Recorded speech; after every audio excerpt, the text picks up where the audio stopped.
Avast, ye foul beast! Stand yourself upright and make yourself ready to do battle, for I, Sir Gallant, shall be the one to slay thee and bring an end to your reign of terror.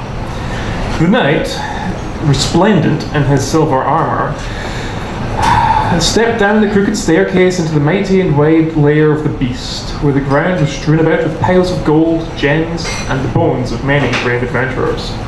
The beast lay down, 100 foot from nose to tail, another 100 foot in wingspan, with thick scales of regal purple that held thousands of scratches and scars from 10,000 battles.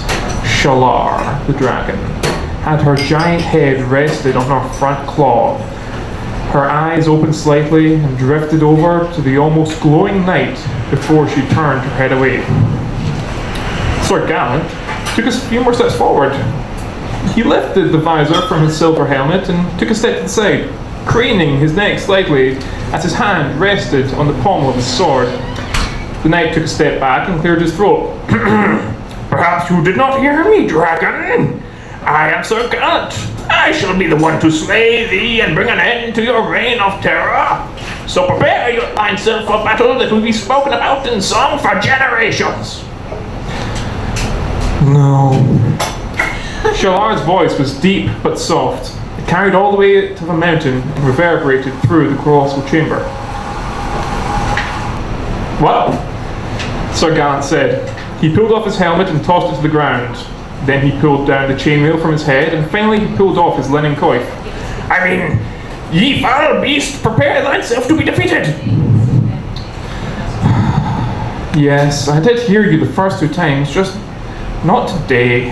Come back tomorrow, or maybe the day after. Shalar's neck snaked around to bring her head to face Sir Gallant. Sir Gallant opened his mouth. He put his hand back on the hilt of his sword. Well, why not today? I'm just not feeling up to it, said Shalar. I just feel so flat and lethargic. If we fought, my heart really wouldn't be in it. Sir Gallant's mouth hung open, many words trying to come through his throat, but each one barely made it to his lips. You've killed thousands of people. You've burned villages, eaten babies from their cribs. I am here to slay you and right the wrongdoings that you have done. I am here to bring justice to the land. So Shalar sighed. Oh, all right then. Slowly she began to rear up, bracing herself on her front-clawed feet as she rose fully to her full might. But my heart won't be in it, you know.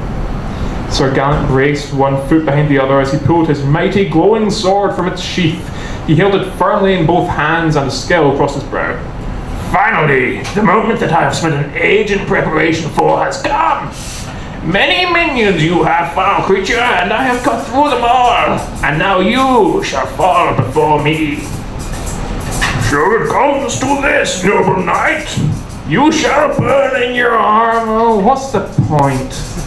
Shalar dropped to the ground all at once. Her body slammed to the floor with enough force that the blast of air that came out was enough to knock Sir Gallant off his balance. Sir Gallant took a step forward and threw his sword on the ground. Oh, come on! He said. I know, said Shalar. I'm really just not doing my part today. I just really don't see the point. It's always the same way. What is life when I've gotten all I've ever wanted? I have piles of gold. I have gems the size of full-grown men. I have entire towns out there that bring me sacrifices to keep me pleased. So what else do I have to work towards? Sir Gallant looked from side to side. I don't know. The thrill of the fight? The random things that life throws at you? I don't know what I'm going to do with myself after I kill you, but you don't see me whining about it. Oh, you just don't get it, do you? Shalar flopped her giant head down onto the floor. The world just isn't the same after you have what you want. Listen, I can't just kill you like this. You need to actually fight. What if I come back tomorrow? Will you have enough energy to do this properly then? Sir Gallant picked up his sword and slid it back into its sheath. Yeah, I think I can do that. Something to look forward to might be just what I need to get out of this slump. Yeah! Come back tomorrow, but make sure you sharpen your sword. Because I'm going to bring my everything. Shalar nodded her head, slowly at first, but faster as she spoke. Perfect. Alright, we'll forget today ever happened. I'll come back tomorrow. We can do this properly then. Don't worry, Shalar. I'll give you a fight the world will remember.